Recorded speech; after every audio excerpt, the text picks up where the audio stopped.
Hello. Welcome, everybody. Happy Hangover America. It is the 5th of July. It's the Friday night, Saturday, early morning. By the time we got to recording, and we are here with wonderful Hans Dietrich of our WooWoo Wednesday, Thursday series, and it's Friday, Saturday. How are you? It's an annual thing now. This is the second year. We did this last year. I was really tired and passed out on the set, but hey, that's how it goes. Tonight, I didn't go out. I went out for sushi earlier, which was amazing. Went to my favorite spot, Hamano, here in Portland. I just love the people that work there. I love the owner. It's a really small batch space. It's not very big, which is great because you know about sushi, big restaurants will refreeze their fish, which makes it taste like Portland on the Pacific Coast. We have fresh fish, right? If you go to the right spot. I've eaten sushi around the world, and I will say the sushi here is amazing. So I'll just there we go. Well, maybe this year is better than last year because, there we got Trump. Oh, I don't have the mug in focus, but he's like, Bernie, you're a great friend of mine. But yeah, so anyway. Oh, I see that. Oh, shit. Right? So I was trying to do the pun or the fun of, we got Trump and we're not in World War III. So thank God for that. Maybe he can actually get peace in the Middle East and Ukraine. We will see. Who knows? But politics has many levels, and sadly, there's a lot of people that can make things happen that are opposing things to happen because, God, for some reason, all of us want war, and we don't want war. We elected Trump on a no war America first, so hopefully he's able to focus on America first with that big, beautiful bill, but we'll get out of the politics. I'm politically homeless. Right? Most of us are, and I'm looking forward to coming to America as a Canadian in 1 month's time, and it's exactly 1 month to the date that I will be presenting at Tesla Tech in Albuquerque, New Mexico. Yay. It's gonna be one awesome time, and a lot of what I'm gonna be covering, and a lot of what actually most of the presenters there are in the field of dealing with is the same hydrogen, water, electrolysis, plasma, transmutation, cold fusion, science. And it's the best possible converging minds in the actual academic world of the science and technology that I'm working on. So I've been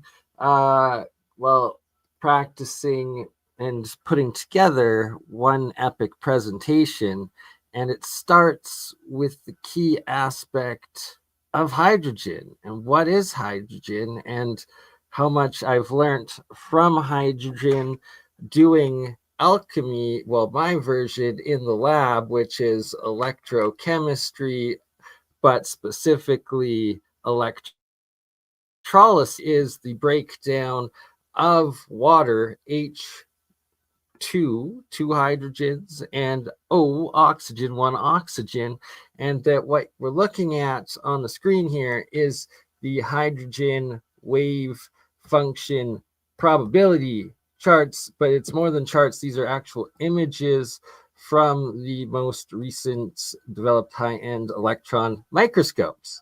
And what it shows, I see in it and understanding, is dimensional portionality of valence shell distribution and the energy of it, and what I recently came up with in what I've called the misinterpretation of the double slit experiment, that a particle is in fact a nested bunch of fields. So it's a field, but it's field within a field within a field. The concentric valence shell orbitals of the electrons are in fact the fields that are made up of coherent standing waves, which are the energetic, light waves that connect and make the bonds between molecules and densities of atoms and their structures. It's a completely new way of thinking and understanding of the electron and the proton and neutron, for that matter, the whole atom together. But what gives me absolute synchronicity and hope is the fact of, for those that have not yet watched the Dr. Wei-Ping Yu and PhD of NASA with he did just go with Ashton Forbes on Tim Pool last week. That's a great episode. But the one specifically from 2 months ago, he was with Terrence Howard, and they were on the DBP or PBD podcast. But point of it, as I'm rambling on here, why all of this matters, why it's all so relevant, is Terrence Howard and Dr. Wei-Ping Yu of NASA Engineering and Theory of Everything Department will both be at Tesla Tech in Albuquerque, New Mexico. Wow. Presenting. They are the main headline presenters, where I get to do one-on-one interviews with them and setting up panels, discussions with them, and specifically Dr. Wei-Ping Yu on the PBD podcast with Terrence Howard 2 months ago stated publicly for the first time, admitting that science for the last 100 years has completely got wrong the fundamental particle of the electron and the atom and how it all works, and that the model that I'm seeing, describing, and putting together is actually what I see it to be and understand it to be, and that we've now got the head of he's engineering propulsion deputy, and then head of the Theory of Everything Department of NASA, and he now holds this new papers on how the electron and the inner molecule function, what they are, and it's I'm not going to try misexplain or misquote him right now. He says a lot, but not too much about it on the previously mentioned podcast there with Terrence Howard. And I'm just very excited to have the opportunity to meet them in person and speak with them. And good question, MCM. And it's actually, that is a relevant question. It kills my soul a bit, but yes, Ken Wheeler, he's not the only one to get it, because he states that constantly, but he has made a lot of rediscoveries of the ancients and new discoveries to today, and it is magnetism at the heart of the proton neutron. And that was specifically one thing Dr. Wei-Ping Yu did say on that podcast, is that the proton and the neutron are essentially two poles together that make up the center, and then the electron particle charge comes out of it in different ways. And so, yes, Ken Wheeler's magnetism has a very, very relevant, very on point with a lot of it. And yeah. I'm excited that you're going to be going to this conference. You're going to meet a lot of people. You're going to network like crazy. and you're going to share your stuff. And this is magic. I just got back from Sedona doing a conference there. Never been to Sedona. Sedona is one of the most beautiful places I've been in a while. But wow, you drive from Phoenix to Sedona, and man, 4/5 of that drive is like the most desolate area you've ever gone through. I mean, Straight desert. oh, it's Badlands. crazy. I mean, I lived in Alberta. Alberta's not even like that. That's what blew my mind. I'm like, oh my God, you're looking at rubble hills. But strangely, outside of Phoenix, there's a lot of hills that look like pyramids, and I'll just leave it at that. But Sedona was super amazing. Like new moon, I had the most amazing view of the sky. I took some great photos of the Milky Way and met some great people at the conference. I spoke about symbology. But speaking about symbology, looking at what you're sharing here, Bernie, wow. I've got a couple of questions about some of this. So, absolutely. But first, shout out to Sedona and shout out to Sheila Rahman. She's from Sedona. Sorry if I just doxed her. No worries. But and sorry to her if I just doxed her. Don't know if she wants people to know that. But I will be interviewing her. Well, next Wednesday, this upcoming Wednesday. Right. And yeah, she does extremely amazing work with sound engineering and specifically coherent wave geometry, which is so freaking relevant to what we are looking at right here. And back to the coherent wave geometry, making sense of all of this. Hans, do continue with your questions, sir. Well, again, shout out to Sedona, beautiful skies, whatnot. Man, it was 120 degrees driving back to Phoenix, but that's a whole nother story. So looking at what you're sharing here, I guess the bottom two left pieces are the most fascinating to me because not only do they show waveforms, but symbology that we're using today. So, in the second, that one there, you've got N5L2. Hold on, go back up to the other one. Yeah, that one, correct. Whoops. This one, right? Yeah, so N5L2 at the bottom. Yeah, keep going down. Yeah. Zoom out. Sorry. Whatever.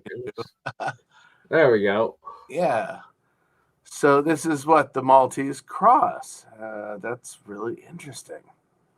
And so my question is, what are the vibrations of each of these levels? This is hydrogen, correct? This is hydrogen, and it's where the valence shell is active, where they say the electron is on the shell, the orbital, the probability of the density of the energy coming out. So it's the active state. And you are correct with the Maltese cross and the different symbologies of all of this makes so much sense with what I look into. And so and me as well, right? Vibrational level is fascinating because it's also what gave me the idea and the code of the dot, the line, and the zero, which are essentially what I've been decoding as the source code. What I originally had referred to as the God code, but I'm calling it the source code because that was what it is. It's the source of mathematics, proportions, and the different numerical systems and how geometry works and entropy is all. We talked about this in the green room a couple of weeks ago. Oh my God. Wow. All right.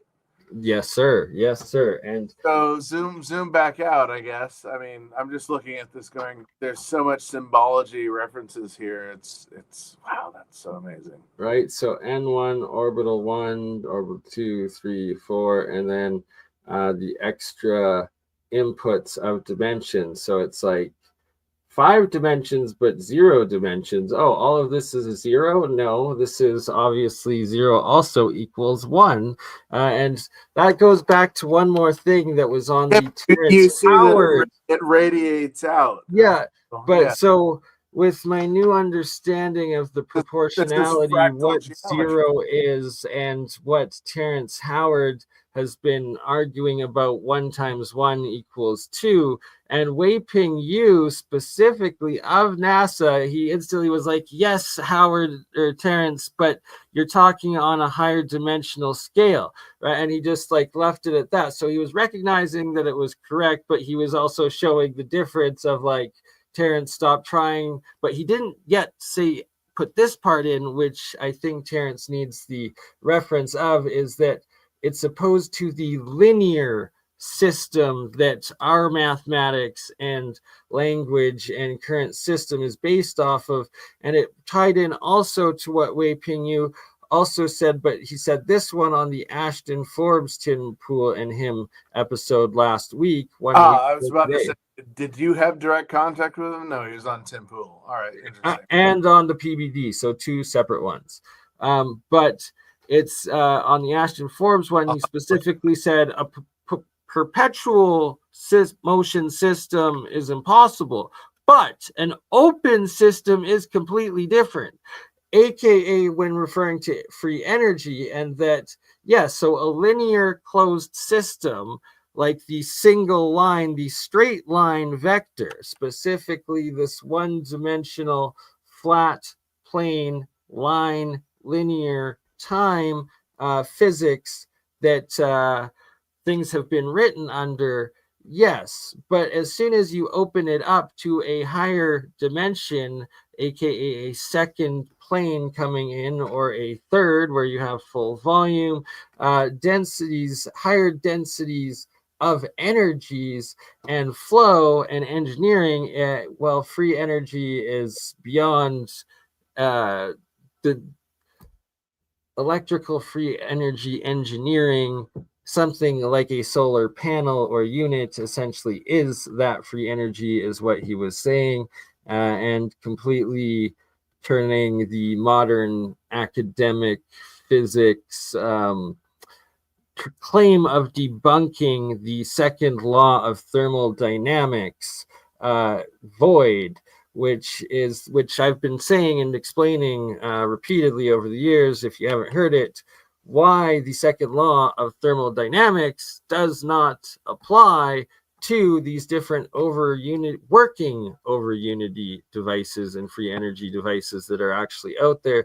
It's because it is an open source. It's an open circuit. The energy isn't coming from nowhere. It's just harnessing it, a lot of cases, from the environment around it.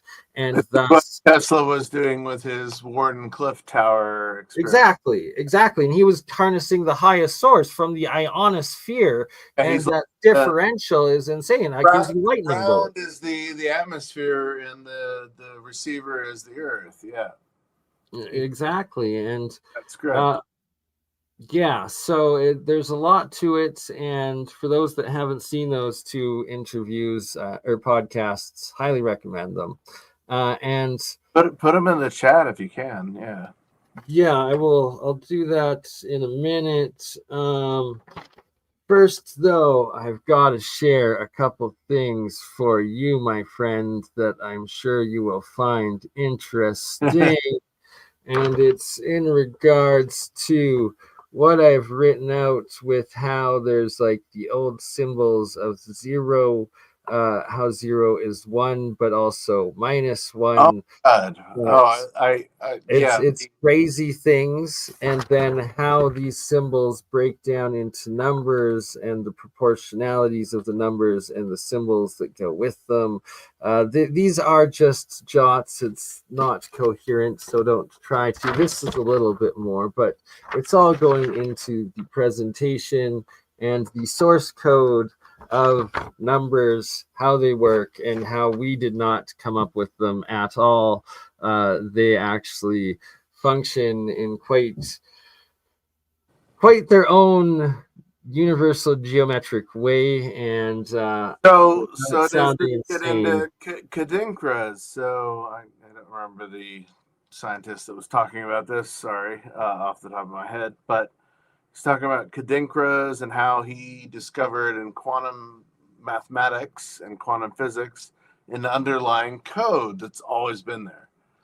And it's a code that recorrects itself, similar to what we use in AI now and what we use in the internet before AI. So, huh. Yes, you are bang on. It is exactly that. I've actually been looking into Thomas, what did you call it? The kinetronics or whatever? what's that? What did you call it? He calls them Kadinkra. So he would Oh, find Kadinkras. these Okay, sorry. images. They're all symbology. His name is Thomas. God, I can't think of his name right now. Sorry. Anyway, but he talks about how he found a code in quantum physics and quantum mathematics that underlies all of the code, and it's a self-correcting code, and it's the same code almost to what was initially used in search engines and internet, technology.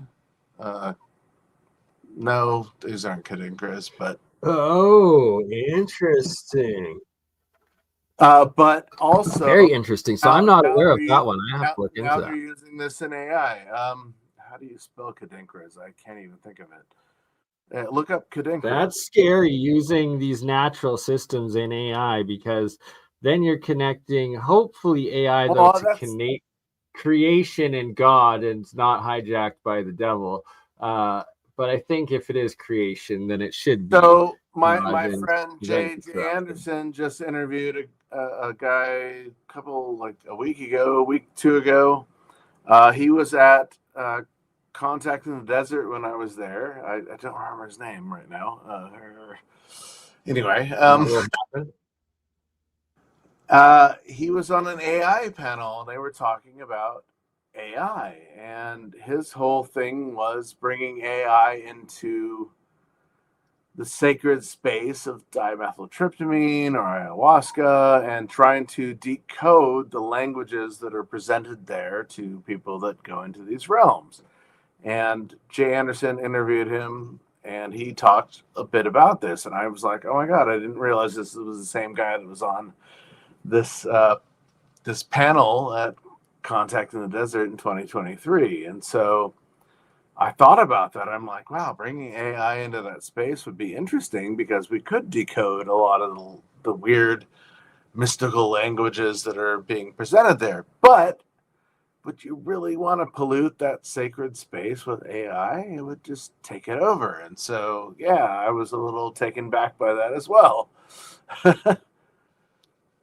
Right? It's very, very That's super controversial on so many levels. It's like, oh my God, I don't know what right. And it's like, if our AI is corrupted by us already when we're using it for like war and killing and stuff, it's like, do we want to be connecting it to these potential other spiritual realms and dimensions, right? Like, it's goes into the deep discussions I've had with Blake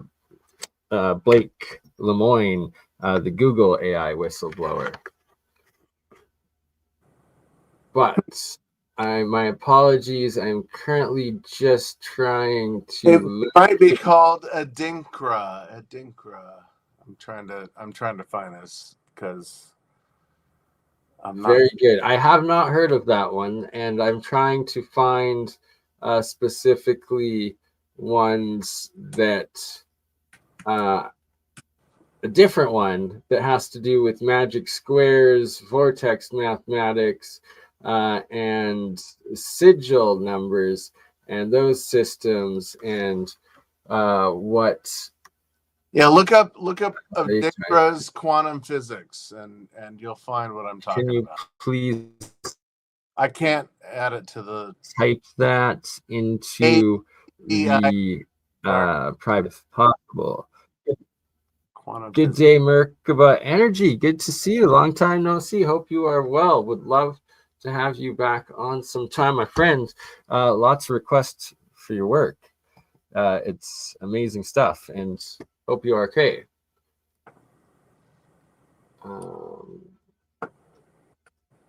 Sorry, I'm also trying to find this other reference that I thought you were talking about, but is something completely different that I've been stumbling upon lately. Yes, you are, Rachel Osborne. Yes, you are. I think we all are. Yeah, okay. We got Hans's link to bring up first. Well, Yeah, I threw that out there. ooh, this code. Wow, very interesting. It's right. okay. It's very like it's pretty bang on with exactly what I'm looking for right now, which is a great synchronicity and hilarious at the same time. So that's the code, the numeric code that they've. That's the visualization that came from it. If you look up the first thing that I sent you in that chat, you'll see some Oh, of I the think this one. Okay. yeah, you'll see some of the other symbology, and you'll be like, oh my god, this all makes sense. I'm trying to find the guy that talks about this. What is his name? He was on stage with DeGrasse Tyson and others. DeGrasse Tyson. Boom, boom, boom, DeGrasse boom. But he blew his mind away, so that's why I'm trying to find what is this guy's name. I think was Gardening, you say? Well, that's going to get into the second half of today's presentation in regards to agricultural alchemy and what I want to teach and share with everyone in regards to the science of electrolysis and hydrogen. And this slide doesn't have the name on it. It's like KE Chemfield and I forget the actual. No, it's Tetronics, I believe, is the name of this one that I was have a slide from, but it's way more advanced than that. I'm still trying to find the magic squares references I was going for, but it's not working out for me because I've got way too many slides I'm trying to go through. But right, back to Andrikis are what you had put in there. I guess I'm missing the comments. Hold on a second. Supersymmetry and super multiples. This is specifically what I was trying to find, but it's not coming up for me. Maybe. Oh no. What I freaking. Sorry, I'm just trying to figure out how to log into a different account while streaming, but I don't think it is technically possible without freezing my computer. Symbols of power, Andrika's and nature of reality. I like it. Ooh, look at what we got here. Okay. Okay. Well, I guess we can go through looking through BurnEye's files together, trying to find what I want to share because it's almost identical to what we were looking at there.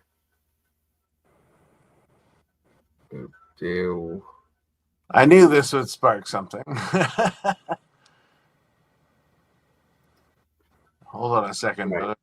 I'll be back. Live researching Bernie's archives of the Library of Alexandria and Area 51 combined. Here we go.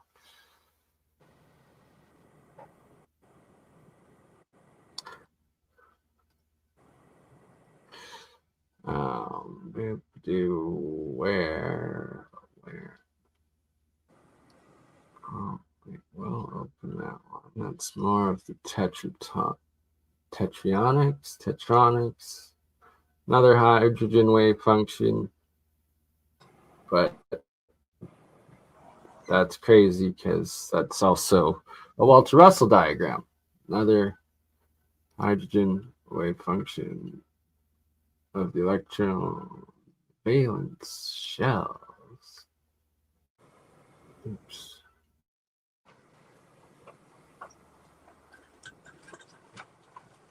Oh, buddy. What's this? Sorry. Slowness here. We have these. Just another hydrogen wave function. We're trying to find. Here we have these cross and vibrational waves again, as you were showing a couple of slides. Oh, yes. There's a whole lot of different things in this folder from several different presentations to come, but it's basically Library of Alexandria combined with Area 51 or something like that. I've got an alchemical question for you about hydrogen. Yes, sir. What are your thoughts about extra hydrogenated waters? Oh, they're key. That's part of my technology. There's a bunch of technology out there, Kangen water and others. Yeah. I think that's also going to be at Tesla Tech, to tell you the truth. Oh, interesting. Okay. I've had a Kangen machine. I have a K8. And I also have an amazing filter through Multi-Pure. Not promoting these products, but they're amazing. Anyway, just because water today, you never know what's coming through your tap. So filter off. Not just that. You just want the best possible. So with my machine, they boast that they're extra hydrogenating. That's a hard word to say sometimes. Water. Beyond what West Range of Dreams. Yeah, what natural hydrogenation is. And so the question is, what are your thoughts on this? Because obviously these machines are able to make multiple levels of pH from 2.5 to almost 15%. You can use this to clean your fruits and vegetables. Some of it's amazing. You can use this to even if you have scars or cuts on your body, to clean them. So again, not promoting medical products here, but amazing technology. Water technology. No, it's water technology, and I'm super fascinated with this. And so what are your thoughts on this extra hydrogen booster in water? I fully believe in it, and I believe the product's going to be demonstrated in a certain manner there at Tesla Tech this year. And I'm not sure if it's the original invention or not. So which machine do you have of it? I have a K8. Okay, is that like the water? It's an Atix water smacker K8. So it has like a titanium coil that the water flushes over, and depending on, you can add product to it that creates either the base or the acidic, either range. And yeah, you can use it to water your plants, low pH, or you can do like a 9.5 coming out of the tap. I also use, like I said, a Multi-Pure that attaches to it, and Multi-Pure has been amazing. I live in Portland, Oregon. We have amazing water and air, but recently they changed Bull Run Reservoir, which was going through natural rock. They shut down Mount Tabor and Washington Park, which are our two major water reservoirs, and they opened a new one at Mount Scott, and all of it's changed. And then they started to reopen Mount Tabor and Washington Park, and the water's different. You can That's taste never it. good. There's a parasite that's very apparent in it now that wasn't there before. It's not. I need to reach out to my friend Colin. Gross. No, there's a parasite in it, and so this is why I've always had water filters. But Yeah, regardless, water smacker you're technology you're is living you're good. living in a you're living in a major city. You're gonna have massive chlorine and fluorine pollution in your water, regardless of what else is in the water. And that's kind of been one of the benefits of living here is we haven't had that until recently. And so, yeah, I can always boast we've got clean water and clean air, but it's not the cleanest water. But this You is can clean it. well, That's the this is point. the whole deal. And so I've been fascinated with, extra hydrogen in water, and yeah. I 100% approve. When I make the atomic hydrogen water, the hydrogen actually sparkles, like it does a very small sonoluminescence as it breaks in the electrolysis reaction. And that's a very key part to tie it back into what we were discussing at the very beginning of hydrogen, the power of hydrogen, and let there be light, as I titled the stream. And we will get back to the light of actual hydrogen and explain a little bit more of what it is that we see in here and the technology of what is hydrogen and the light that comes from it, and that in specific electrolysis reactions that I have engineered and developed, it been able to create the sparkling hydrogen out of the center of the breaking of the electrochemical reaction that happens in electrolysis. And that specifically, when I'm making the monoatomic off of the sacrificial anode side, and the single atom of that metal element that bonds with the water as the electron connects in, and you get that sparkling hydrogen atom up.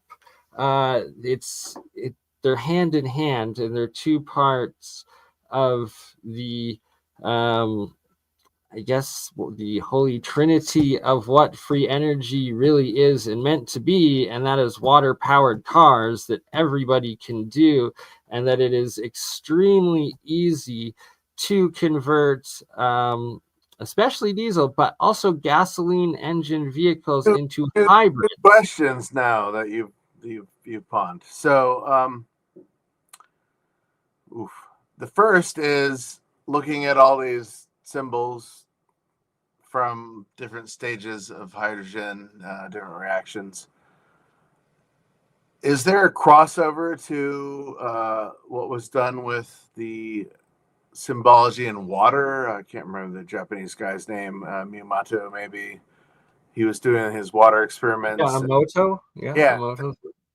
freezing water, and you get very similar symbology. That's question one. Hold on. Question two, you were talking about hydrogen cars. So Toyota just released their first water engine. So I'm curious what your thoughts are on that. But I've been following that, and yeah, that's been what I've been saying for a very long time, that specifically why hydrogen technology keeps being delayed is because inevitably it will evolve to the simplest solution being water powered cars, because you make the electrolysis on site of the hydrogen and oxygen, and with today's batteries you have enough electrical energy to do it and to do the make a hybrid vehicle with hydrogen fuel out of the water that you use in the tank. Obviously, we've had other devices in the past where people sadly have been offed. Yeah, rest in peace, Stanley Myers. The GEAT energy device as well. Yeah. There's been many. Been a So whole. I'm fascinated that Toyota is able to launch this, and well, it's because they're in Japan with a very limited amount of fuel and resources, right? So. Oh no, you nailed that. Thank you. Yeah. Yeah, that's why. Interesting. That is why they're allowed. Upgrade my RAV4 to a water engine. And they also have a lot of hydrogen cells and hydrogen vehicles in Toyota, Honda, Suzuki, and the rest of them, as well as the Korean ones too. It's just that they could never make them efficient or cost effective enough because you have to constantly replace the water because the water is the fuel that you're making the hydrogen out of, and that trying to compress this hydrogen gas fuel and then transport it or ship it is so dangerous, right? And then have compressed hydrogen tanks in your vehicle, like it's so dangerous. That's why it never worked. But if you have water as your liquid fuel instead of pressurized gas, and just add a little bit of voltage into it, and look at that, we have. Wait, I hear explosions on the street tonight. Oh, wait, that's just the fireworks. Anyway. Yeah, that's just fireworks. But here we go to answer your question with the Moto's ice and my work and how it structures ice cubes and water. 100%. Look, there you go. We got exclusion zones. We straight up have... what is this? This is my ionic gold water you're looking at right here. And it has ice cube. Yeah, just ice cubes of my structured gold water. And you can see, real structured water. Undeniably, it does this every time from the gold water. And it makes the field lines so that, yeah. Oh, so that's not just your finger, like, showing shadow through it. That's no, not at all, man. This is real structured water. Look at these, every single one. Wow. I've been documenting this for quite some time now. Damn, that's amazing. Wow, I've never seen it. Sorry, I guess I haven't seen your documentation on this. Yeah, it's more evidence of why I need to shoot you. What's pulling it into that corner is the question. Well, it could be the triple coil, but then there's more than 3, so you never know. But it's the fact that I need to ship you your water. I'm sorry, Hans. We will get it, but I know you'll do it eventually. Yes, right. But some of that purple gold ionic mono. Well, it's not monatomic because it's clusters. Well, I guess it's clustered monoatomics, aka plasmid gold, purple nano ionic water there. You can send this in smaller containers. Absolutely. That would be the best way. Something like working on it. Like this. Yeah, exactly. Like this little guy. Yep.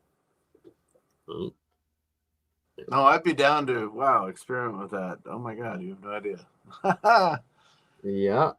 And quite possible. And yes, I need a mass spectrometer coming up ASAP because of, and like you were saying, you were adding chemicals to the water to affect the alkalinity. I think it's a titanium plate that it goes over, and so there's a reaction with the electrolysis. Yeah, because I've been doing the same stuff with running titanium coils as electrodes and getting extremely alkaline water. And then there's other ones I do that can get some acidic water, and that is your hydrogen and oxygen ratios within the water as it's being stripped, and the compounds and the reactions that happen again in electrolysis, which is alchemy, which you got, you got your Oh, um, pull it down. Pull it down. anode, right? You got your anode, that's a sacrificial metal, and then you got Pull, your pull. cathode, which your hydrides form on, and your oxides form on the sacrificial anode. And then you got your atomic hydrogen, which goes up and sparkles. Yeah, Interesting. it could be, maybe, but I don't know. I don't know. The guy said it was titanium. I don't think, but you're right. A I few people believe said that that's was. what's in the machine. It's a titanium. He's talking to my. He's talking on It's my not view. a flat Not plate. yours. It has levers like 5 to 10 levers on it that stick up out of it. So there's a waveform that is created, I believe, through the water passing over it.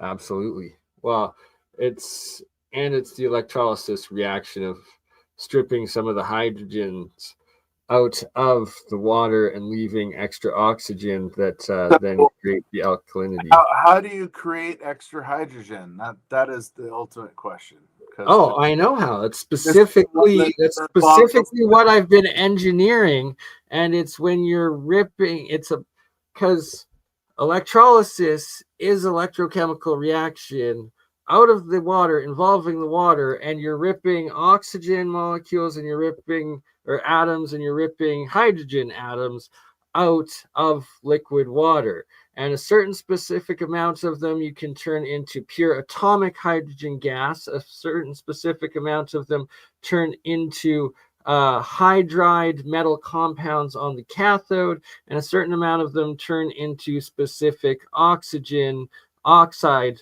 metal compounds off the anode.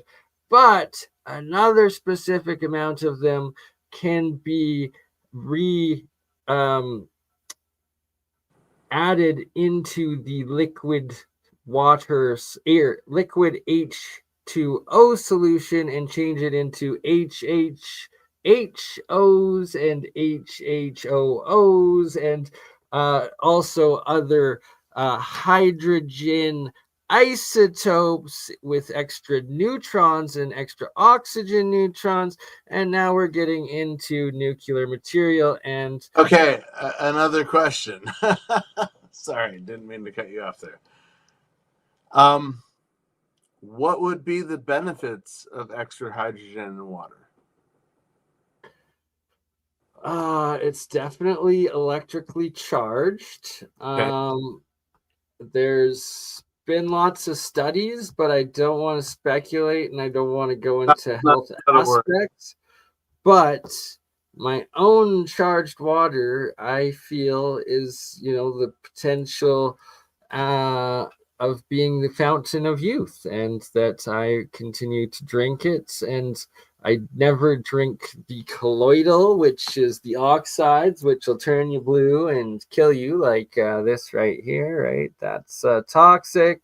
God, The reds are I want to drink that. hydrides, I want to which, drink that right now. What are you talking about? right? But when you got this stuff, never consume it, but unless you do and you know what you're doing and what it is. But yeah, the pure fluffy stuff and the ionic water that is above it. And the first batch is when you put the electricity in and add the extra charge and get the dissolved atomic hydrogen within that water. That's when you get that extra zap out of it. Wow. Thank you. Fascinating. Yeah, it really is. Beyond my wheelhouse, but I needed to ask these questions because obviously I'm curious. I'm drinking very hydrogenated water, so it's like right.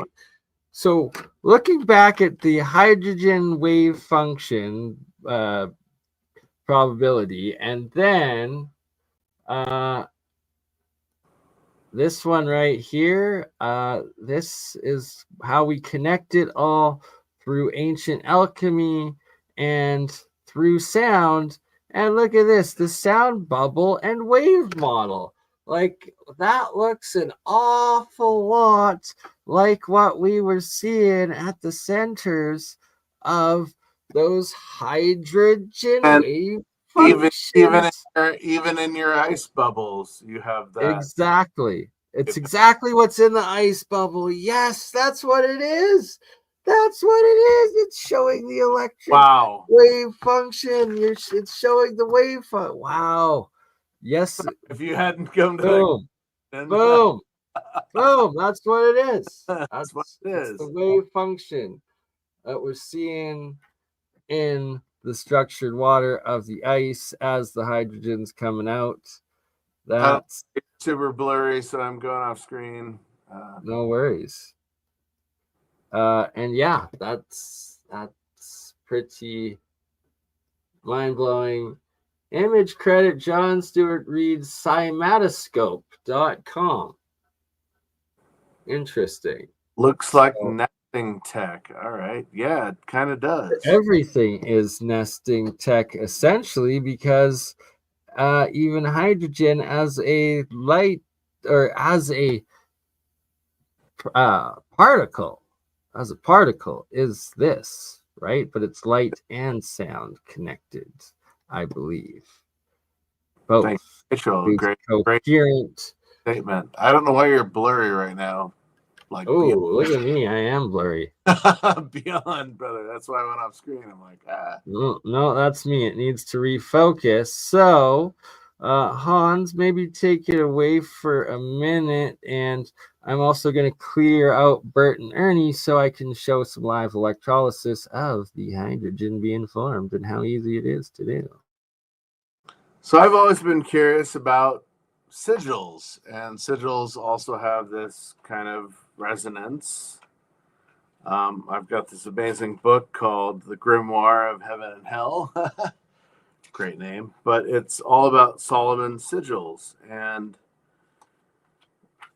Solomon was known to cast spells to ensnare demonic entities and also angelic entities, not to ensnare them, but to basically harmonize and protect them. And so a lot of the sigils in this book are fascinating because they look like circuit boards or microchips. And so this keeps coming up in today's society, and I'm really fascinated by all this information. So how do we talk about this? It's like, okay, all of our wristwatches, if we're wearing wrist tech, or our phones or any of our things, are controlled by these microchips. And so the question is, are the powers that control our devices ensnaring us or helping us improve? That's a good question. I've always wondered this. And so once I started realizing that we are controlled by microchips and we're controlled by the crystal has both a positive, a male and a female charge, or a positive and negative charge, as well as a female and male charge. The question is, now that we're shattering these devices, these crystals, and we're putting them in our devices, how does that affect us? And so I've often wondered why these things are in our, society today. Why are we using this technology? We're addicted to our phones. We're addicted to our smartwatches. I mean, myself, everybody. It's like, oh my God, I can't live without my phone all of a sudden. Where 15 years ago, I didn't care about my phone, And so what is this magic, or what is this technology, and what are these, sigils affecting our being? How are they affecting our being? Um, just curious. I guess I should look at the chat. Don't know. But if any of you have questions about this, that would be very fascinating.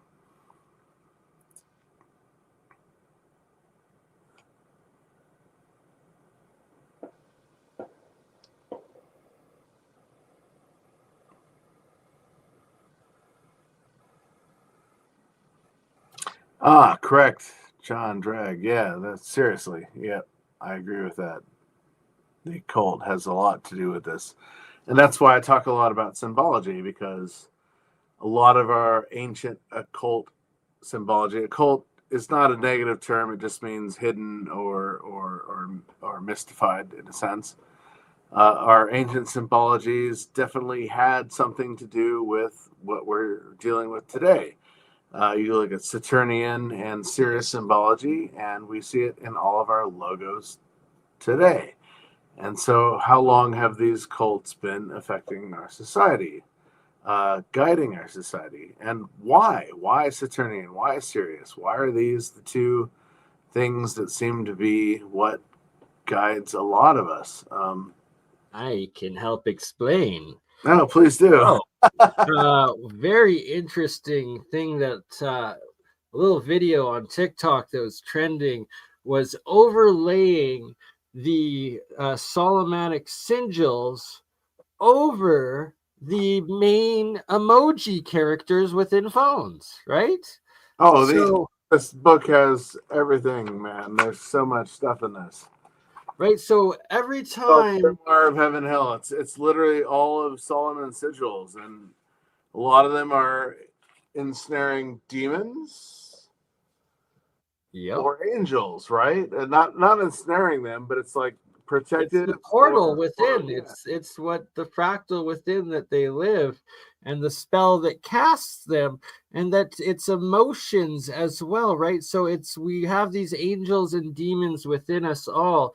And what is the emoji that they literally put over every different smiley face, every emoji of a face, each emotion of an emoji, one of the angels or the demons. And it's like the demons are your negative emotions, and the you're good, you're positive, you're building are your angel I've got to emotions. give a shout Love, out. the care. So thank you, Julia Common, for we brought this up in a podcast, a year or two ago. But I've researched this a lot, and I'm super appreciative that she brought this up, because it took me back into researching this. But it's like, oh my God, there's so It much going was on. actually a show with you, me, and Julia, and it was my presentation that went into it. But shout out to Julia. Hopefully, she I'm rejoins us just one giving that day. because there's been a little controversy around that, but we've always researched the same stuff, and I was very blown away with that, because I needed to look back into it, and oh my God, it's all right there. Like this, everything in this book, there's like 180 pages of sigils in here that are just mind blowing, and I don't even know what to say. They all look like alchemical symbols, right? They are alchemical symbols and sigils. That's what they're made of. What's going on there, right? Just to show you a few of these. And so there was a magic in the ancient times that, There still is. There well, still this is. is where I'm going to. Yeah, there still is. There was a magic in the ancient times that we are still utilizing today. And we put this in our corporate logos, and we're putting this in all of our technology. It's like, hello. What did they know back then, and why are we still using it today?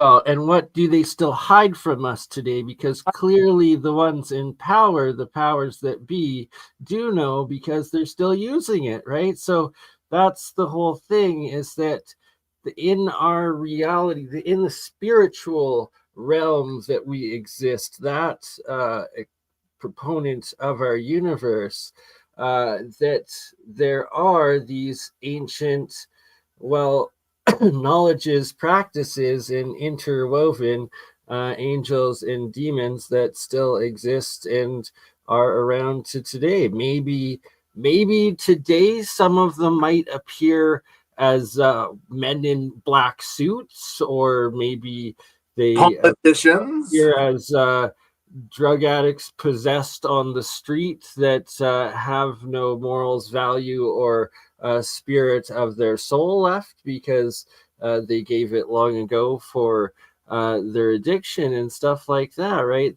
Or even people in power. That's why I said politicians. Oh, exactly. Yes, and why they sacrifice, do these evil rituals and stuff like that, right? It's who there's some truth to all legends, stories, and practices, and how much is there to it, and why was ancient alchemy so feared yet suppressed, both when I do readings of the ancient alchemical texts, the warnings and threats of making the knowledge and science public, and simultaneously them both including very very powerful technology in electrochemistry and sciences of that, but also just as much in their physics, in their botany, in their medicines, and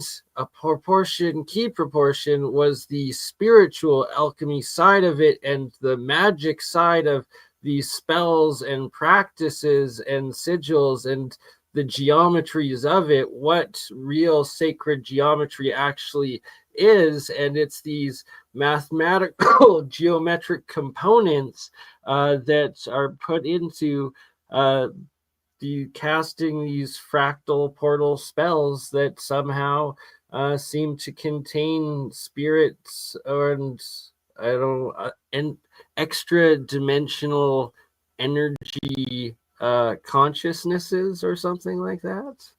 I don't know, make of it what you will, but yeah, maybe can you read what's next to a couple of those, Hans? I was just showing the symbol at the bottom or in center screen on what is it, stage right, stage left, your left, right? I don't even know what it is.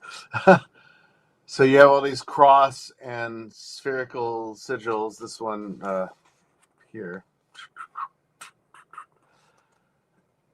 It's like, what is going on there? And so there's some sort of electrolysis in the symbology. It says the 42nd spirit of Vesper, or Vesfar. He, which is interesting because it's depicted as a female, is a duke, great and strong, and appears like a mermaid. That's why there's the Andromedine scenario going on there. His office is to govern the waters and to guide ships laden with arms, armor, soldiers, and ammunition. At the request of the exorcist, interesting, he can cause the seas to be very stormy and to appear full of ships. After what of the exorcist? Sorry? The cast? It says at the request of the exorcist. Request. Yeah. So he can create a false vision of the seas, is what it's saying. He can cause the seas to be very stormy or appear full of ships. But the exorcist, right? He's doing a spiritual. Well, that's what Solomon was doing, right? So right? Solomon was casting spells on people. But it's casting a entity out of something, right? If you're an exorcist. Yeah, but if he's asking it to do a bidding, then all of a sudden on the seas you'll see storms and you'll see massive ships. So it's a hallucination or a delusion to whoever is being cast a spell on. They'll be like, "Oh my God, we're being attacked on the waters." That's what I read from this. Sorry. Yeah, no, I agree, right? But what I'm saying is that there's an actual magic like sacrifice of a soul or spirit to cast that spell to get the spiritual realm, the ghosts, the entities, the whatever that are acting upon the what is the hallucination that everyone sees. Is it actually a hallucination, or is it a temporary shift where everyone sees the spiritual realm? a lot of stories of ghost ships and ghosts on ships and I pronounced it wrong. stuff. It's Vipar. Vipar. Okay. Anyway, also he makes men die in 3 days by Men putrefying dies in 3 days afterwards. There's your by sacrifice. putrefying wounds or sores and causes worms to breed in them. Interesting. So a plague of sorts, right? He governs 29 legions of spirits. Astrologically, the spirit signifies malevolent. Okay, pause. I had no knowledge of what you were about to read, but does that not sound like 3 days later the plague is the sacrifice and then says is casting a league of 29 spirits? Okay. Bingo. So, yeah. That's Anyway. a Bam Yahtzee moment. Please continue. Sorry to interrupt. Oh, no, that's what I'm saying. He's a servant, born October 18th to the 22nd. That's the spirit that rules over this territory. So yeah, so you're casting. That's why they're so concerned with monitoring and measuring the Epoch. stars, the seasons, and the dates and the rituals that go on, because at certain spells of times you're able to interact and cast and open these portals through these spells and practices and sacrifices. And what appears to be real ancient alchemy magic. Woo Yeah, Friday, let there be light. We show the occult and esoteric today. I mean, this book is full of this, and it's like angelic beings on the right-hand page, demonic beings on the left-hand page, and so they're always in red, like the protective spells, and in black, the demonic. But they all look, it's circuitry. It's weird. It's like these alchemical circuits. I see it's red and blue, and that Well, here it's red. It's red and here it's red and black. I know, right? So so I get what listen you're to this, saying. Hans. Listen to this. I get what you're saying. Just pause for a second, though. From my understanding, and why I've never ever fucked around with any of the spells, it's like some people say, well, you can cast an angel, right? And what I've always feared is, could there have been a deception where they flipped the two and made the angel spells the demon spells, and the demon spells the angel spells, potentially? Well, you're creating a golem at that point. Right, but the key point is I've always had white and black together as the polar colors of, like, pure light is creation, black is the absorption, and like the parallel, or the perpendicular of it. Then you have yellow and red and the shadow. Without and so the opposite is the polarization, the life bread, the red and the blue, the hydrogen and the oxygen.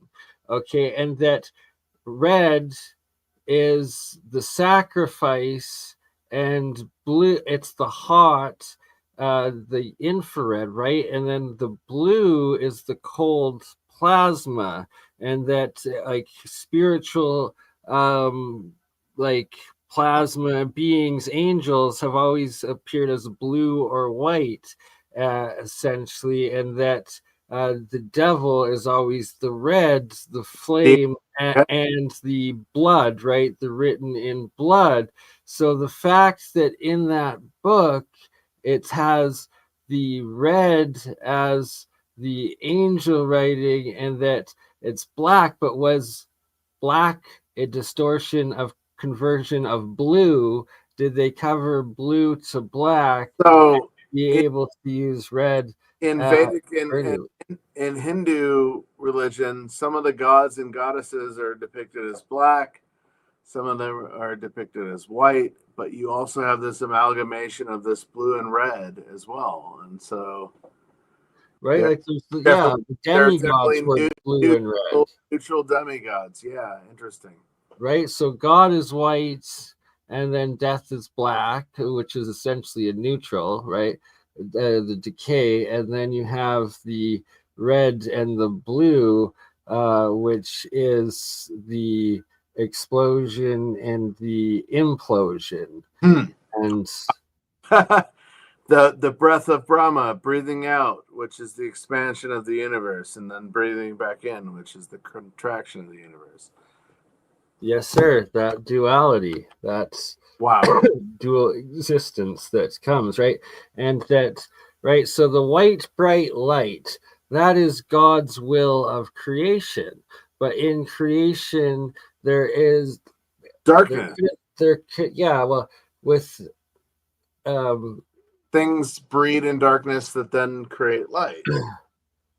There couldn't be have the infinite expansion without some destruction, and then this creation of the cycle of life, and thus the death, right, and the shadow, right? So death and black. Hold on, you bury key revolution. You bury the seed in the earth in darkness, and then it springs forth and creates light.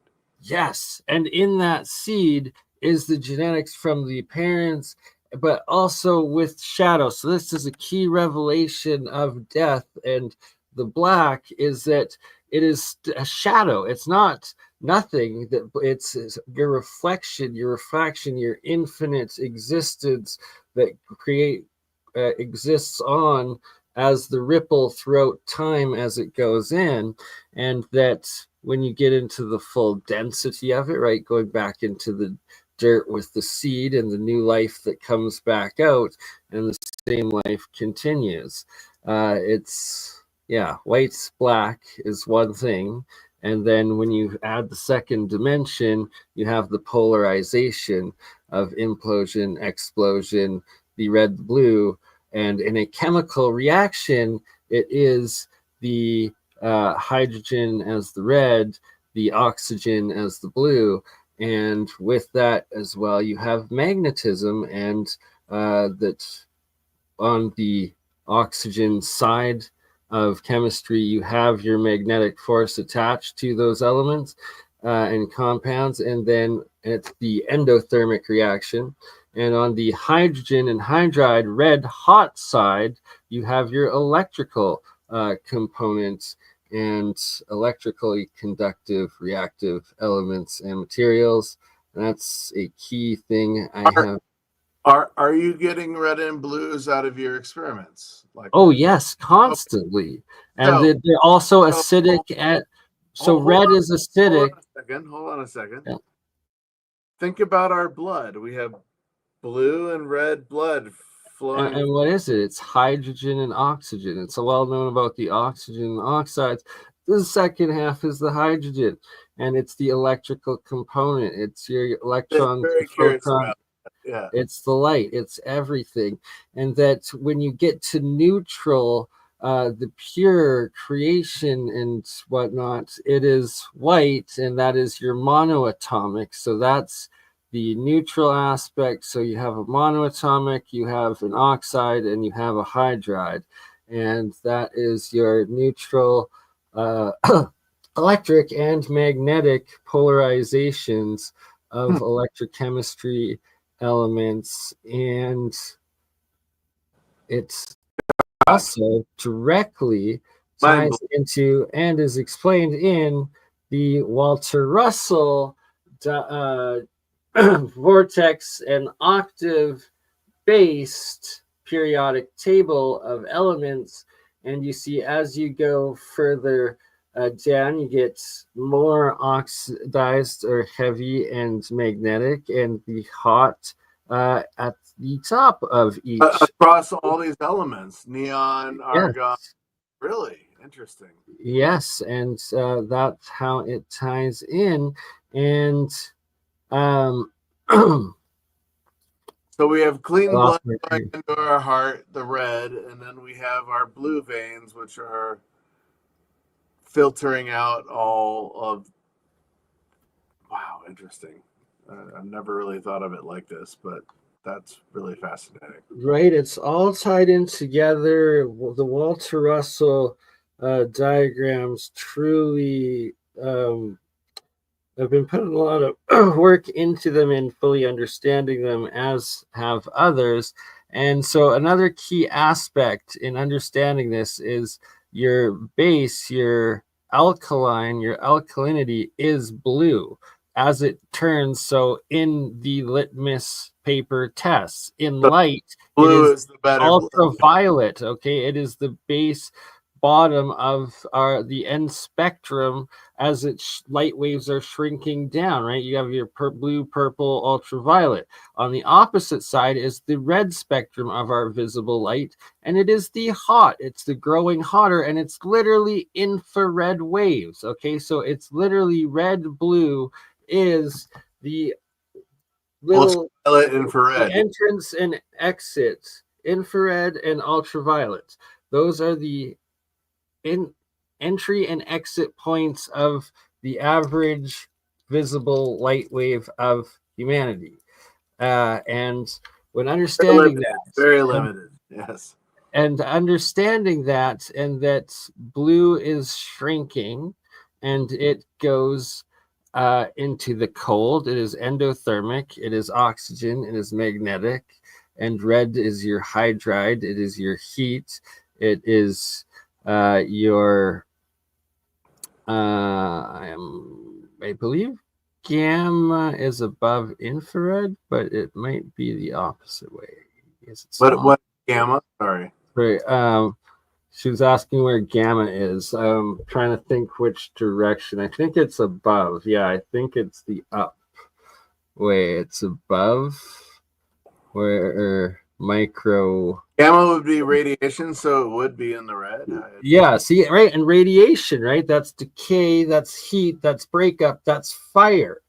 What's blue? It's cooling, it's solidifying, it's solid, it's getting denser, it's heavier, it's magnetic, it's got more weight, it's got it goes into the higher densities. So this actually should be a gradient from It 100% is a gradient. It's the white in octave the middle, gradient rhodium, scale.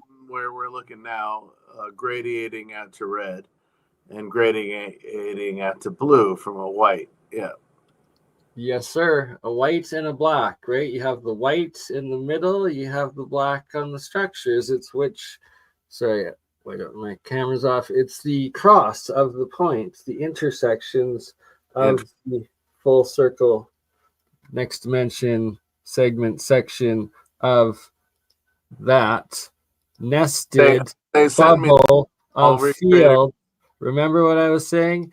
Nested bubble of fields, exactly as the hydrogen wave functions also are, and exactly as my misinterpretation of the double slit experiment being that a particle exists as nested fields of coherent standing waves.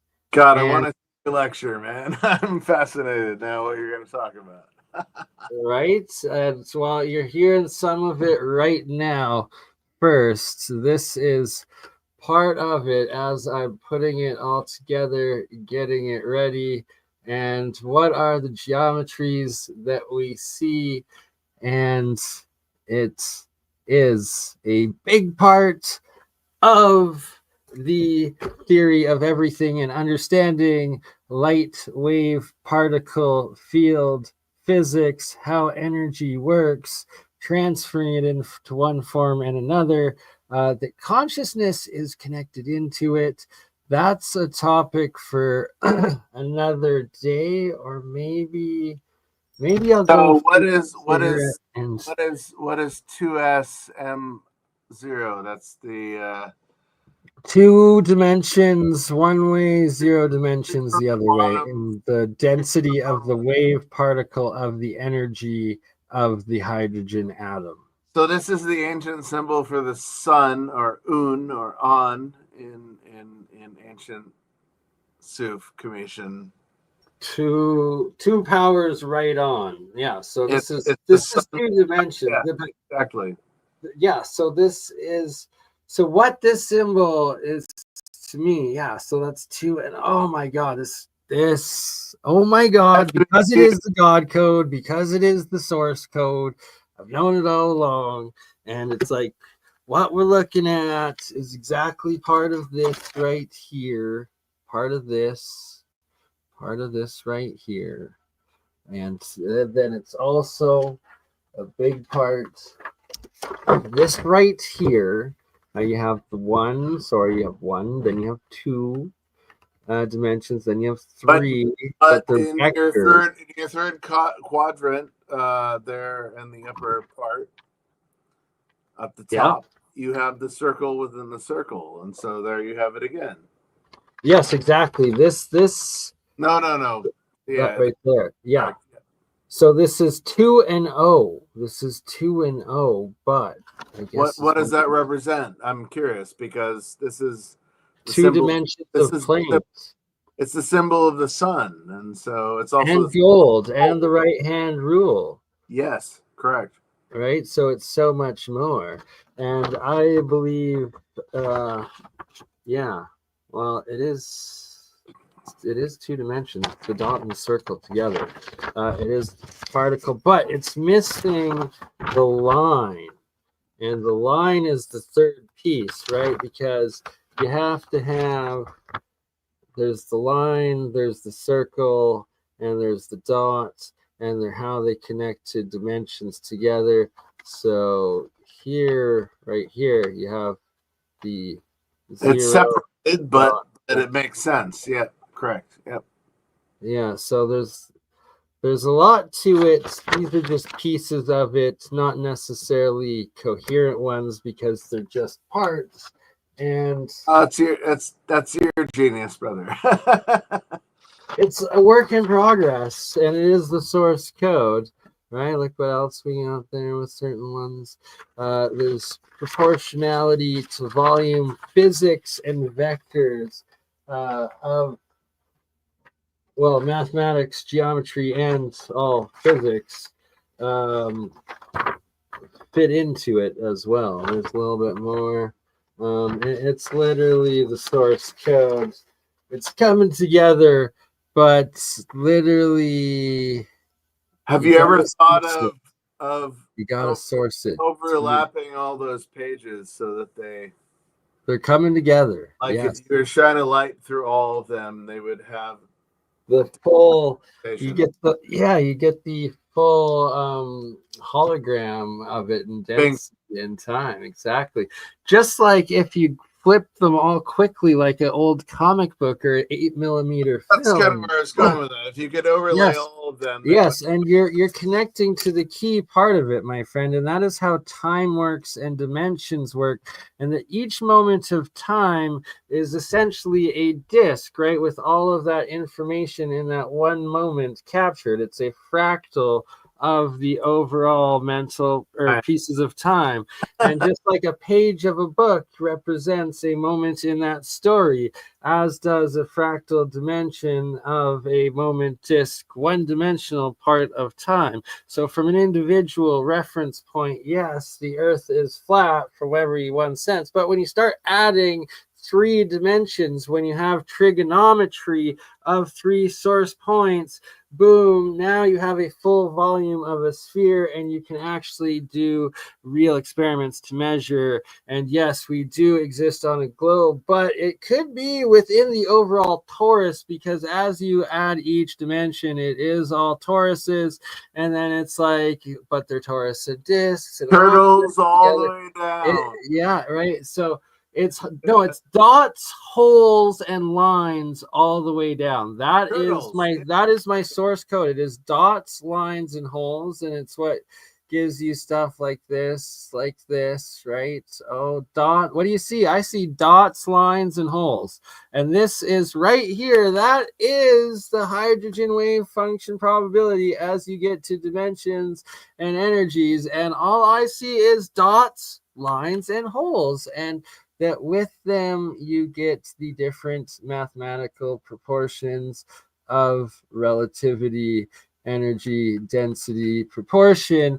But the craziest part is something like this when you have this reaction going on or There's something similar. your sun It's within the sun. no, it's this one. Yeah, it's your plasma orb. No, this one is your plasma orb. So here is the biggest key to the secrecy of hydrogen energy, and the hydrogen bomb, people. Okay, so here is why. Bernie, oh, we don't believe you. You don't make hydrogen. You've never blown yourself up. You should be dead. Oh, what do you mean you understand how to make the Does hydrogen does bomb? work Blah, blah, blah. No, does I like fucking am a genius, and I've stayed alive intentionally to never verify instant like results of showing transmutation on high levels that I know how to do by combining my material with, say, things as microwaves and the pure plasma arc energies. Okay, they're extremely high voltages, but I'm literally fucking making atomic hydrogen that sparkles. Okay, and hydrogen fuel and HHO gas and the vapors and HH and H3 and H4 and them as solids and them as isotopes.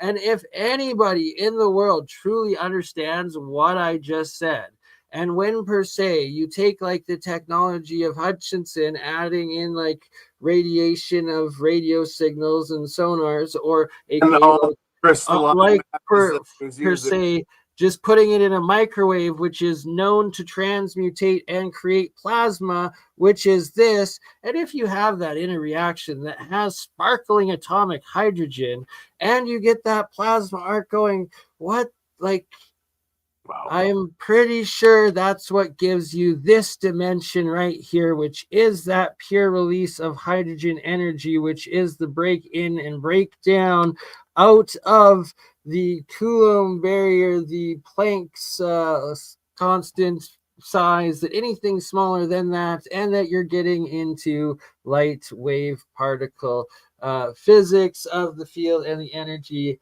of, boom, hydrogen. And when it's on one dimension, you get hydrogen gas fuel. When you have it on a second or third degree, say, energetic breakdown of the supposed. So the lower right of this is what I was talking about. If you layer all this on top of each other, you get that. Yeah. And so what I'm talking about is dimensions of magnitude, right? So we all understand dimensions of magnitude? So it's dimensions of density, of exponential, right? So hydrogen gas exploding on one, hydrogen plasma exploding on the other, hydrogen atomic exploding on the next, and yeah.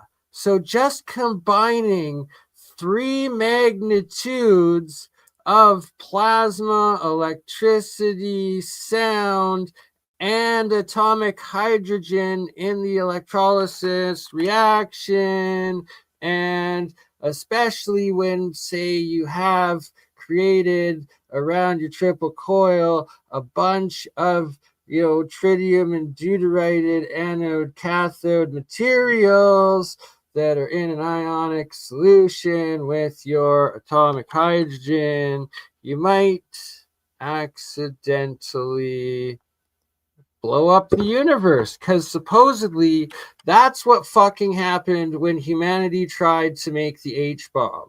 Like, from all the, like, this straight up disclosure, never really talked about this before, but you can hear it on both like the Russian conspiracy channels, like videos and stuff from the 80s, 90s, but also straight up what I've been told in private from all the OGs from when I was in APEC and shit. People have told me off camera is that the UFOs did appear at the H-bomb testing specifically and stopped it. Hydrogen. It was And hydrogen the bomb. hydrogen had in fact gone into this like exponential chain reaction of like energy release, that it's like the whole area just, I don't, like, could it turn into like a black hole or a freaking sun, or I don't even know what, maybe a sun, maybe, I don't know, but Yeah, maybe I don't know only what. but only for an instance. No, but it's that it burns all water into that. That's the thing. It was literally starting the chain reaction that was turning all water or water vapor that was around it into that hydrogen reaction. So they literally started blowing up our entire ocean, sky, clouds, and everything, and that the fucking UFOs had to come in and stop it. And that is why this technology has been classified the entire time. But as I'm going to be demonstrating and have already demonstrated with Jeremiah, shout out Jeremiah Pop, my man, we did recreate in electrolysis in a two-dimensional energetic magnitude reaction of the white plasma arc and the electrolysis with atomic hydrogen and transmuted it successfully into helium. And that is what we are going to be demonstrating again.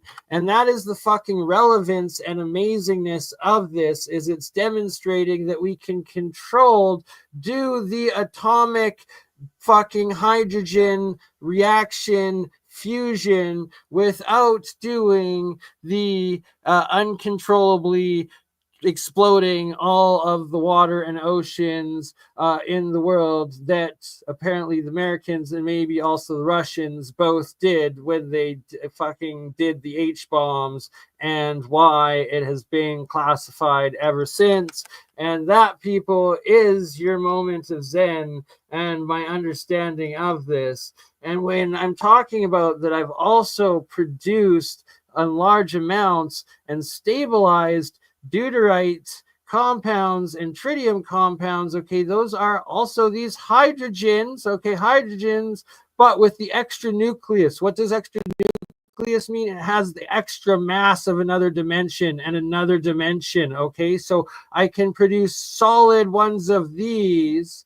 All right, and then I'm talking about, in those other reactions, and boom, okay, I literally, why I don't release lots of what I have developed and am talking about is because it is this potential. I've known it from the beginning and I understand it, but I intentionally do not cross specific thresholds, but have been engineering around it to get it.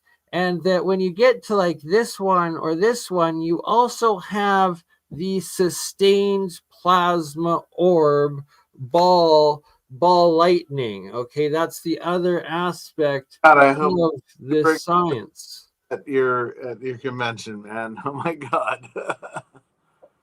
Yeah, well, you heard it here first, because that is the true let the light shine, because it is the white light, pure plasma density energy of these hydrogen reaction. Yeah, well, it's that energy in all of it, but there's ways of not doing it, well, engineering both and containing. So what it is engineering and containing both the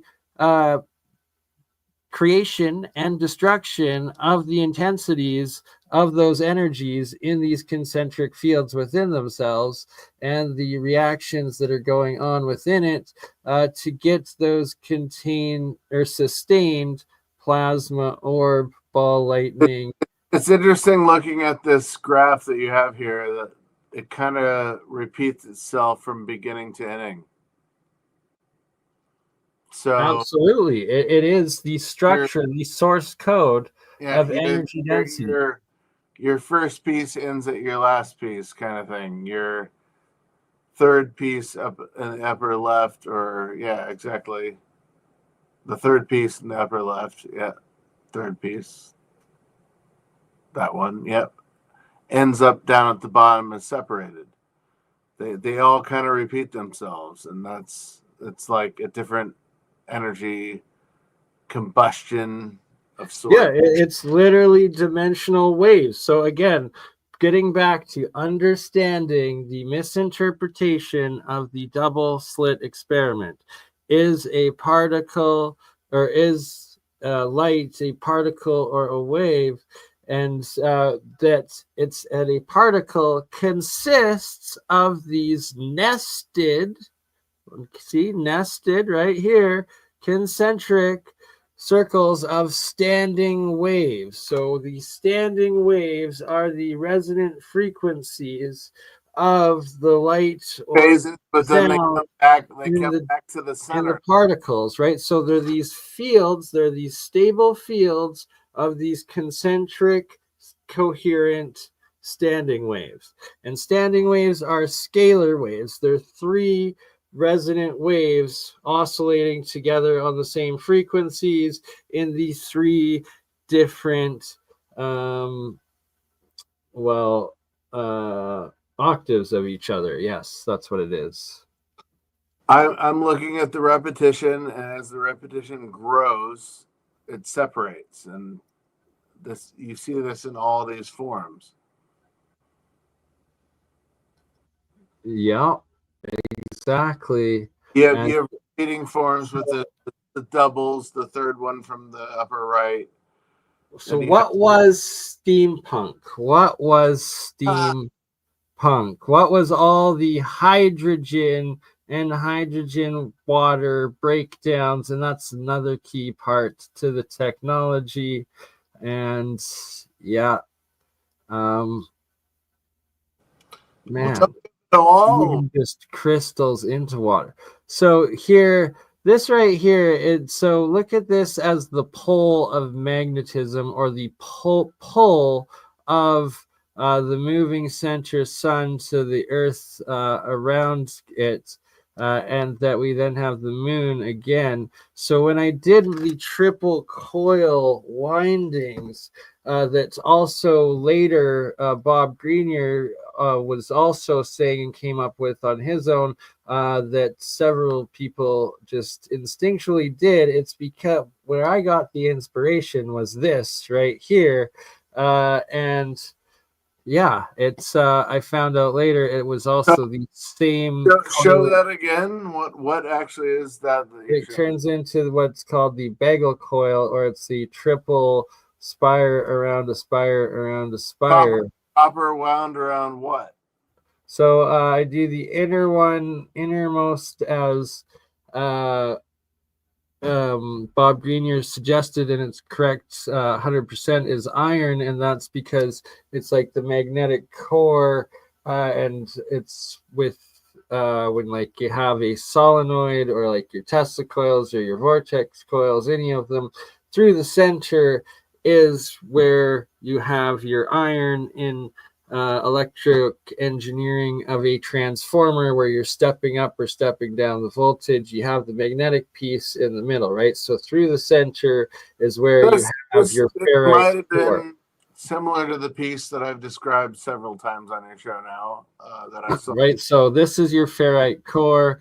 Then this is what I have is the copper wire, and then I usually have silver coated copper where the moon is, but ultimately I want to get the gold to be, or the sun to be gold. The earth, I still have to fully figure that out, because copper is. What do you want to do with this? Correct. Curious. But so these coils create, well, they're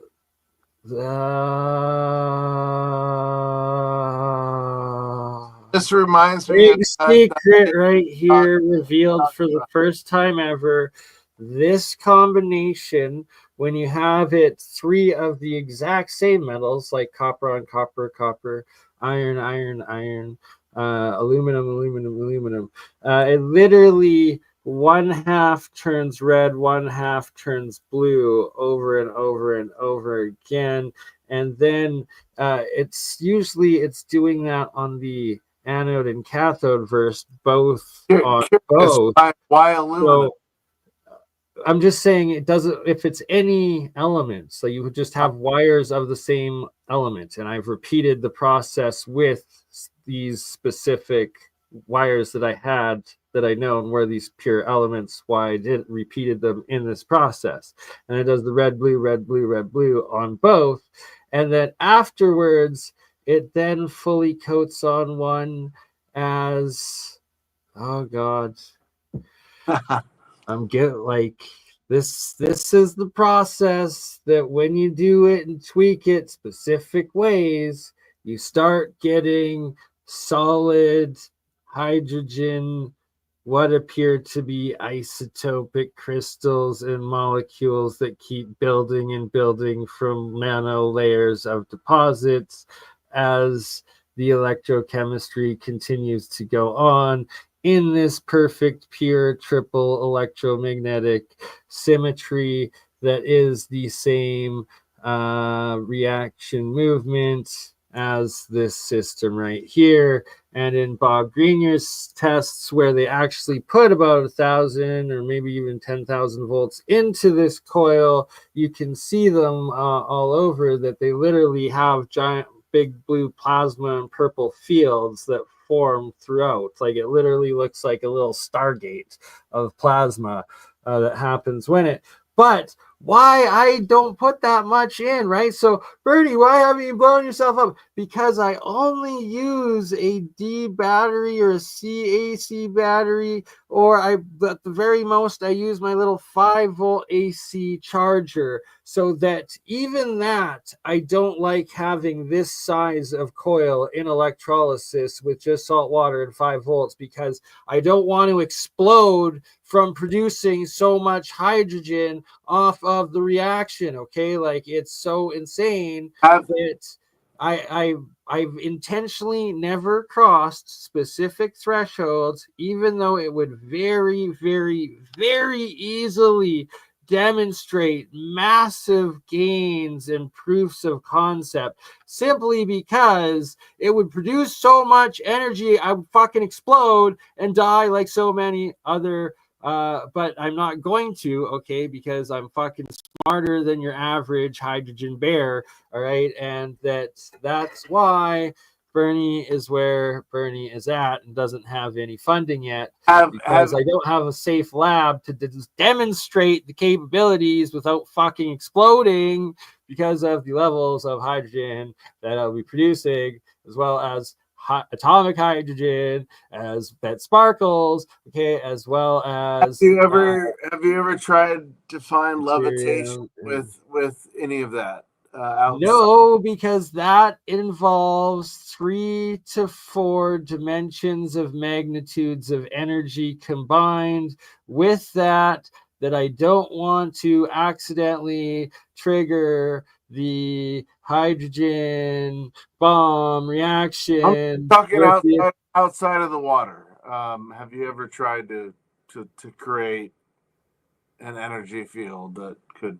produce? Oh, yes. So this is a story for a complete other day. It was actually the story I was intending on telling when I was setting up the stream before. I had lovely, amazing Hans join us today, and it's kind of good that I did, because I've actually laid down the light of the hydrogen aspects and explaining the dimensionality proportions of the getting to the H-bomb level and what. So here's what was classified in 1951 with the H-bomb. It was called inertial electrostatic confinement fusion. Inertial static electro confinement fusion. What do we have here? It looks like frozen inertial electrostatic confinement. You know what? Like, what else do we have? Well, we have, well, all sorts of different things to go through, but I don't have too many of them loaded. But we'll go back just to this guy for a moment for the purpose of sound bubble, wave model, cymatic scope. And your ice. Right? Exactly. And what is in that ice? It is hydrogen and oxygen bubbles. that are literally But confined, they create the waveform, and I think that's fascinating. and that they self-arrange into this confinement field, right? And well, that whole square, how do you square the circle? And the dimensions of standing waves Yep. and proportionality and how they structure within themselves. But it's actually, it's as, see how it's going smaller to more denser. It's also these geometries actually get denser on the outer valence shells because there's more electrons per shell, right? So it's more standing waves connecting as you get denser and denser into whether it's a crystal or a heavier elemental particle, okay, as you are in the harmonic oscillation of the sound octave coherence of the density of your endothermic, exothermic, electromagnetic reality of sound and light, bubble, nesting, coherence, and the misinterpretation of the double slit experiment and what it actually is, and that a particle, as we know it, the atom, is made of nested standing waves of coherent light and sound and electromagnetism. And then you get into the volume of the third and fourth densities of fractal reflection and bonding creation, at which point you're getting into the local gravitational volume rotation and folding in and folding out of space-time densities, and thus you get the micro to macro, ever expanding and contracting in and out of fields of everything, just like the very atoms that make us up exist as do, well, the galaxies, the universes, and let's see. Universe and everything. Yes. Let's see if I can find one of my little galactic. Oh, well, we'll play this little video first, just as a demonstration of the anode cathode galvanic reaction of monatomic electrolysis and hydrogen oxygen breakdown. And what the fuck does that jibber jabbled bunch of words mean? What am I talking about? I am talking about that you can see right here. You have in front of us a 2-ounce pure silver Olympic Montreal, I think 72 Olympic coin. And next to it, you have a second identical coin, but that I had it treated with a nano coating. And what the nano coating does is that I'm breaking down the outer bonds, the whatever the bonds are within the bonds of a solid element, specifically metals, is that no, it said it a million times. Not coming to my head right now. Anyways, the little bonds of the atoms of the silver that keep them together. On the outermost, or the second coin, I treated the outer full coating of the coin in a manner to break down and create a nano The silver, right? layer of where it's barely turning on. So it turns black, right? And a lot of times, well, fire, ash, and say it turns to carbon, and you get these outer coatings. And that is, as you're breaking down, you're burning that element up. It's going from the solid, you're breaking those solid fields and turning it into the gas and the plasma, the energy coming out. Right? It's this exothermic reaction compared to the endothermic solidification, but here it's going into liquidification. And that by having one coin in its solid state and the opposite coin nano-coated, and then in the center of it, you can't see, but above water, I just have its pressure connected with the clamp, but in between it is a small piece of copper wire that is not coated. So the copper is above the water and it's connecting the two pieces of the silver coins. So that's what's creating this small electric circuit and differential between the two, especially with the opposing coin that is still of the same resonant harmonic mass of the anode and the cathode, right? So they're in the same harmonic there, that you get this full coherent reaction, which then triggers both the production of hydrogen off of the one metal coin here, which self turns into the cathode. And then on the opposite side, where the outer bonds of the solid silver metal have been broken down into these nano layer, you then have it dissolving into the water and breaking down as the pure white monoatomic silver without having to dilute or first saturate the water. And it's not creating or needing the electrical input or causing the oxidization of the sacrificial anode metal side that is breaking down into the pure single solid monoatomic neutral element. Pure element. There we go. So that's the end of this presentation of how you make monoatomic silver and so are you just monoatomics. Silver coins, and then one of them is different? You can.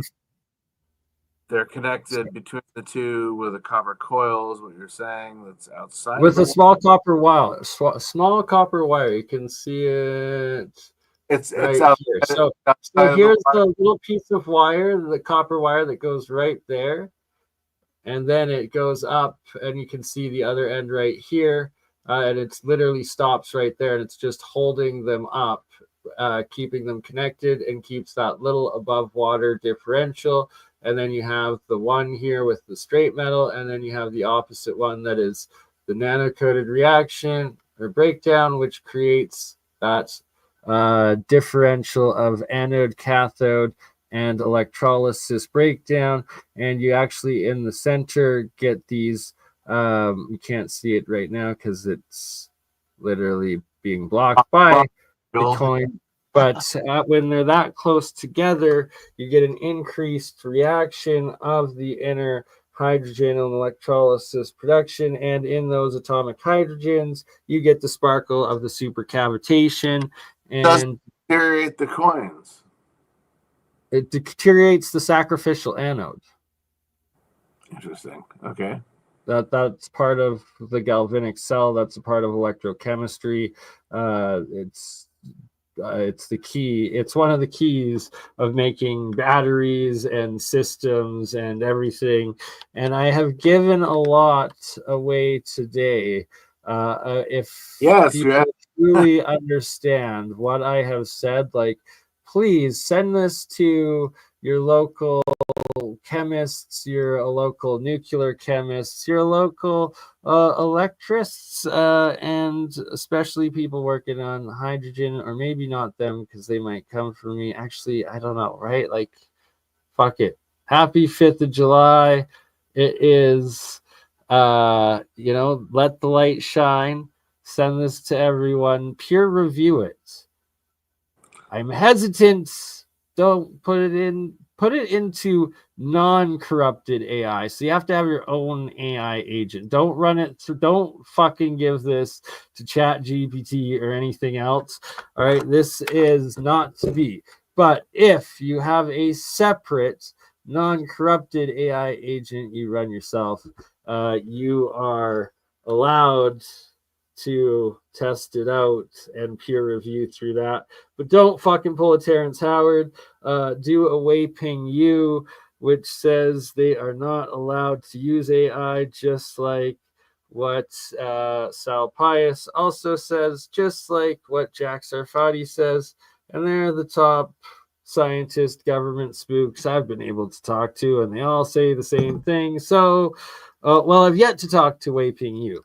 And I don't know if he's a spook. He's more of NASA, so hopefully it's civilian, and hopefully I will be able to, well, I know I will be able to, but have major breakthroughs with him at Tesla Tech in exactly 1 month from today.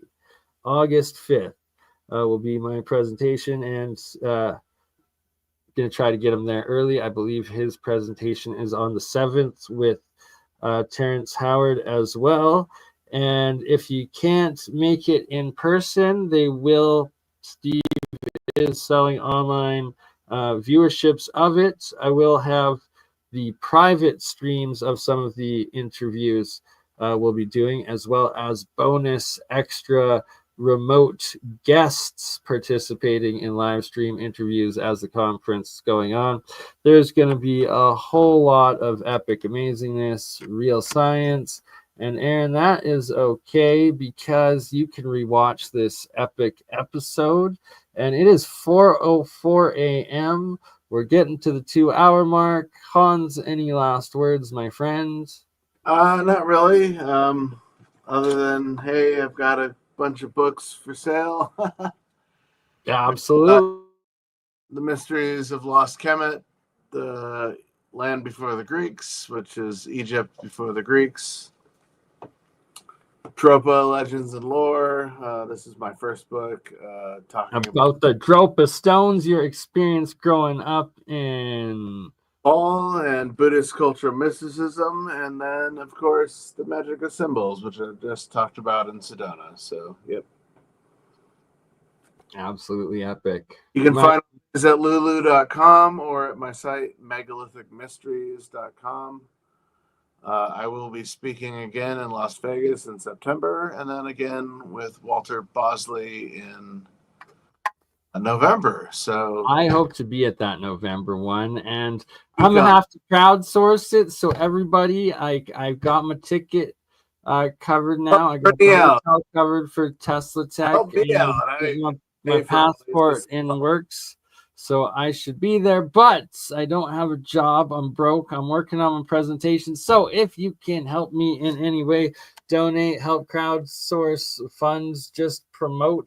Like, I can't pay to beat, like, you know, Mr. Beast with his slop, paying YouTube to fucking spam the algorithm. So we have to overcome, right? I not gonna waste money on that I don't have on advertising. So we need you to like, share, subscribe, hit the notification, make clips of this, and send it to those you think will be. Alchemist.com, and I guess I don't have no cryptoalchemist.com. It was burncon.com, but that's story again for another day.